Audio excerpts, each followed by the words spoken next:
Heavy action. Line weight and lure weight is 3/8 to 1 ounce. Line weight is 12 to 20 pound test line. I've been using this rod a lot. It's my only medium heavy, so I don't have anything compared to it just yet. But give me time and I'll compare it. I promise that. But oh, I still have my drag on. This rod I like is because it's still flexible in the tip. I mean, it starts bending about right in here, and it goes all the way down to here. Oh, actually, it goes all the way, yeah, it goes about right here. Now I could cast weightless Senkos with it, no problem, and get a pretty good cast out of them, even with not a very good reel.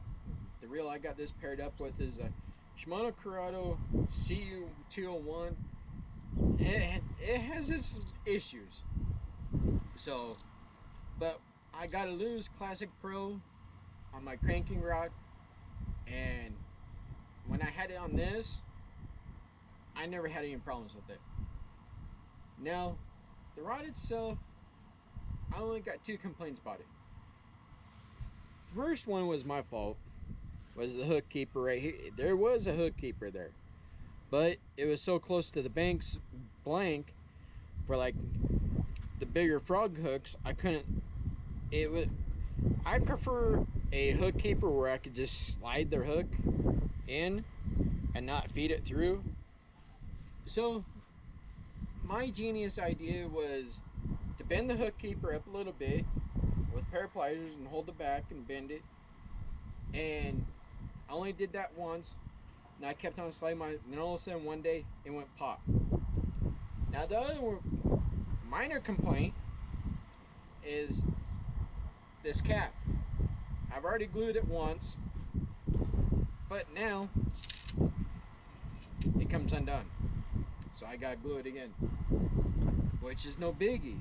But the performance of this rod, I mean, top water, it does top water great. As you can see, I got a little tiny Booyah Pad Crusher Junior today on there. I fished today. I thought I recorded, but I didn't, so I'm recording this instead because I need to get videos out there for you guys to enjoy.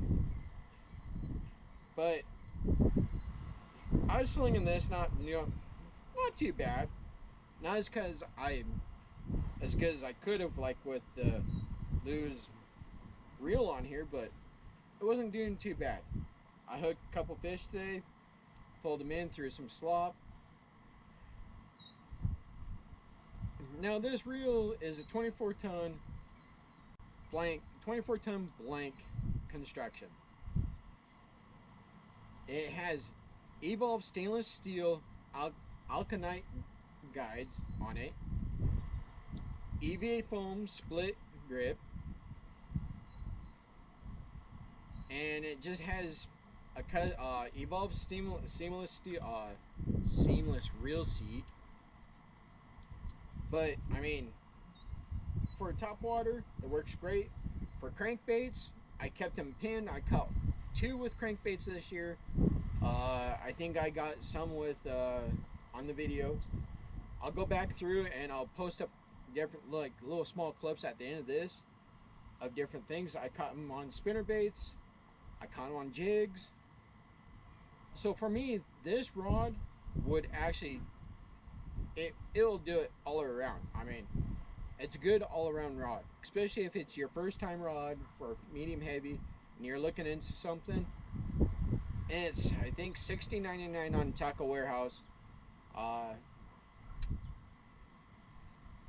never have any problems with it at all. I know 13 Fishing's had some in the past. They've had some bad breakage and everything else, but there's a couple fish that I posted up earlier this year on the channel that I high lifted it with it, and I shouldn't have. I lifted the fish up wrong, up and over some weeds because I couldn't get the swing, so I just high lifted it, and I never heard a crack. I never heard anything. I mean, it's a good, solid rod. The guides on it, I've dropped it. I'm not an abusive person on my rods, but if I'm got it laid against a vehicle, like a little windy, like right now, and it flops over, I've had that happen quite a few times, and it's hit rock. And I keep on checking my guides with a Q-tip, running it down each one, and I haven't had any so far crack at all. And one day I was walking through a tunnel that goes underneath the freeway, and I scraped it on the bottom of the tunnel on accident, and I felt it go thunk, thunk, thunk on the tip, and I thought I cracked my tip. But no, the tip is still good. It doesn't catch any line or anything. But I do have a little bit of fraying going on here and there. It was only right here, but I'll get that checked out. Might be the reel too. Oh, it's all the way back here. Okay, so, but yeah, for a good solid rod, I pair this up with like a. If you want to do some frogging, I'd pair it with a $100 Lew's speed spool. This way you get an aluminum frame, and because with this reel, it is graphite reel. Same with my Lew's Classic Pro, it's graphite. But when you set the hook as hard as you can, as hard as you need to with a frog, a jig, you gotta drive those hooks in.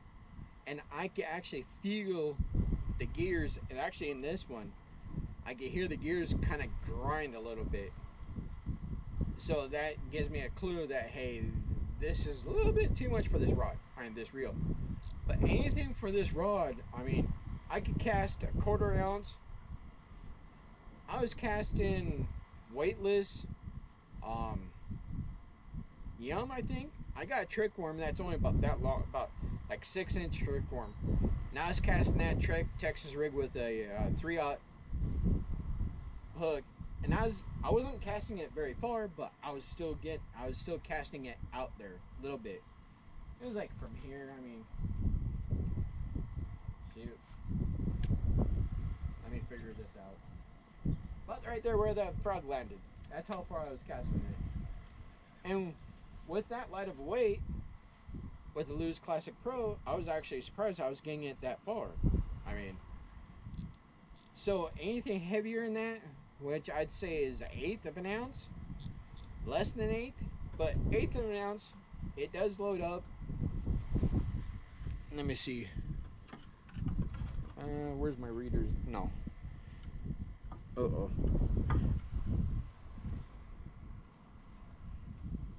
I gotta just figure out which one's which. Okay. Now, I want to start doing on the water reviews instead of like this or like most other reviewers. And I hope the wind does not come through this, because I got the mic pointed, the camera away from the wind, so. Now this is a 1/2 ounce weight.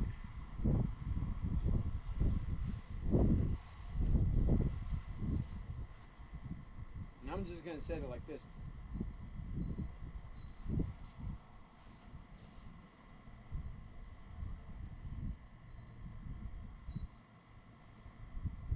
Now there's slack in the line so that it's not being pulled by anything at all. So that has nothing to do with this at all. What I want to show you is that it takes quite a bit to load this rod up. I mean, that's a 1/2 ounce weight. And it's loading that rod barely.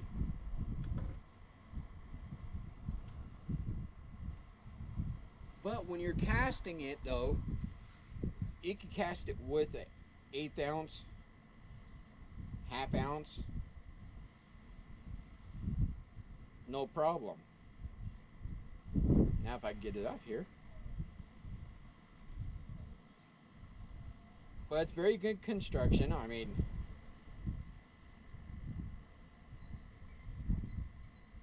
I have fun fishing with this. I mean, the sensitivity, it's there. Don't get me wrong, it is there. but it's not as sensitive as most your more not as more of your expensive rods. Now I'm trying to get this off. Well, I'll do that while I'm talking to you guys. But the sensitivity on it is, it's there. Where like if I'm on a rock bed, now I can't feel the pebbles, like the really really tiny stuff that you can feel like with a G Limits IMX or any of those. I cannot feel those, but I can feel the bigger rocks though. And for me, I understand because of the price value of this rod, so I cannot knock that down. Now there might be other rods out there that have more flexibility, more sensitivity. I'm coming up with my own words now. Check that out. They're in the same ballpark of the price. I haven't came across any yet. But yeah, for a all-purpose rod, I mean, you can't beat. For me, as I sit now, I can't beat it. Now I might be able to get a lose in my hand or something else that is more sensitive to everything else, and then I'll take the spot of this. But until then, this, I mean, this loads up great. I can cast anything as long as it's an 1/8 ounce or over. This goes up to a 1 ounce. And for frogging, I like to have a softer tip, which I wish I had a heavier rod instead of medium heavy, because some of the stuff that I fish is just, I mean, it's like, it's basically cheese on top. I mean, it's really thick, and it has really thick long grass on the bottom. So the bass will take it and they'll just dive excuse me, they'll just dive right straight down to get you in that grass. And there's times that I have problems with this rod to pull them up, but it's not the rod, it's the reel, because the drag is slipping because this is so old. So that's my review. I'll post a link down at the bottom. If you guys have any comments, please leave comments down below. Please leave the questions down below in the comments, and I'll get to you as soon as I can. If you guys have anything that you want to look at, or anything, or see anything that's reviewed, let me know, and I'll do as best as I can. This is my first rod video, so let me know what you guys think, what I can change. I want to get into this not too seriously. I want to have fun with it. So, but I want to do something different. And like I said, I've been trying to do videos for the past month for fishing, and around here the bass have been so, I mean, I've only been catching 1 or 2 bass a weekend, and they range from a real tiny to not like 2.5. But I figure I want to do this rod review for you guys. I want to start doing a little better rod reviews, and I want to take this out on the water instead. But when I get on the water, I sit there and talk about the rod, and then by about 2 minutes into the rod review, I start focusing on fishing, which I can't do that. So I want to say thank you guys for watching. I hope you guys learned something on this. You can go check this rod out. It's a good rod. So all I want to say is get outdoors and have fun. That's all that matters. Catch you guys later.